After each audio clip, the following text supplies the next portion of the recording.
Hey everybody, it's Miss Emma and Perry the Platypus here. Perry, can you say hi? We are so excited to bring you week 3 of Stuffed Animals Sleepover. So I hope you guys have had fun the last couple weeks making popcorn with your stuffed animal friends and building blanket forts. I know I had a good time watching a movie in my blanket fort.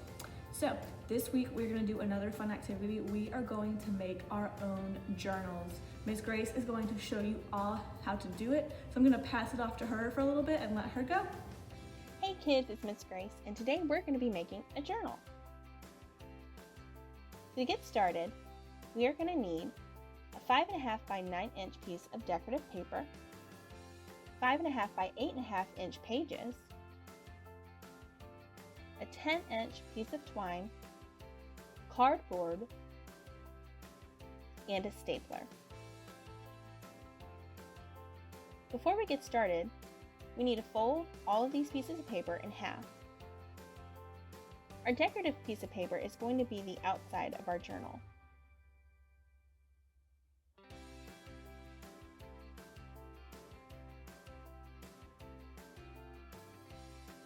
Our other pieces will make up the inside, or what we call a book block.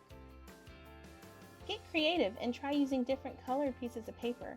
I use different colored pieces of construction paper along with some white copy paper for the inside of my book block.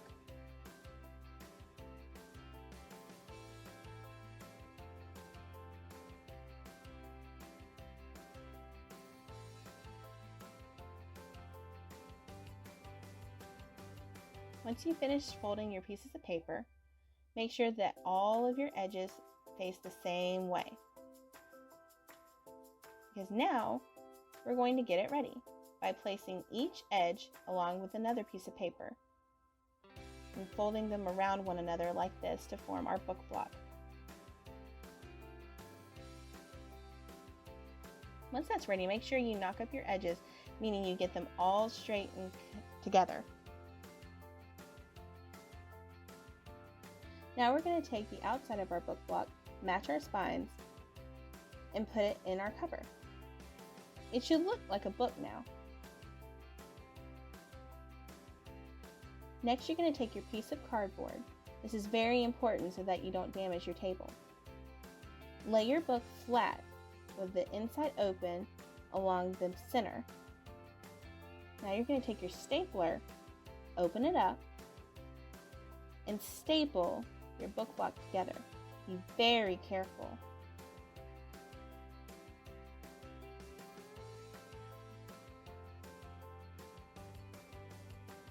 Because you use cardboard, the staples are going to be poking out, so when you pull it up from the cardboard, be very careful.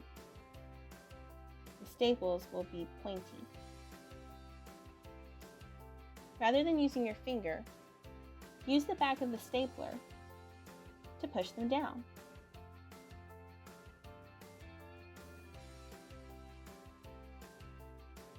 Once you feel that those are nice and good, fold your book together, making sure to get that side crease nice and tight.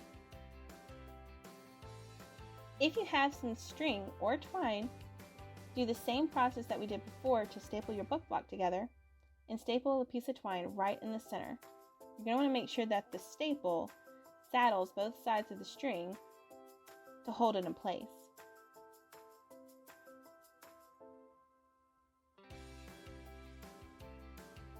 Just like before, carefully lift it off of the cardboard, use the back of your stapler, and press the ends down.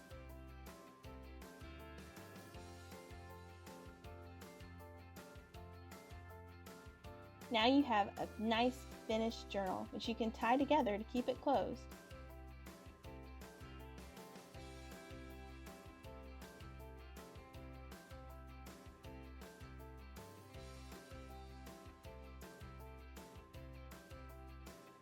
What sort of stories will you write in your journal?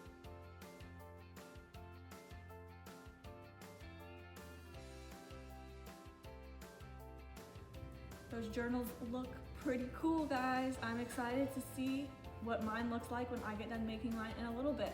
So you guys can write stories in those journals, you can make up adventures, you can write stories with your stuffed animals. They can help you write them. Should be lots and lots of fun. So I hope you guys have a good time making your journals, and we will see you guys back here next week for the last week of Stuffed Animal Sleepover. Bye everybody.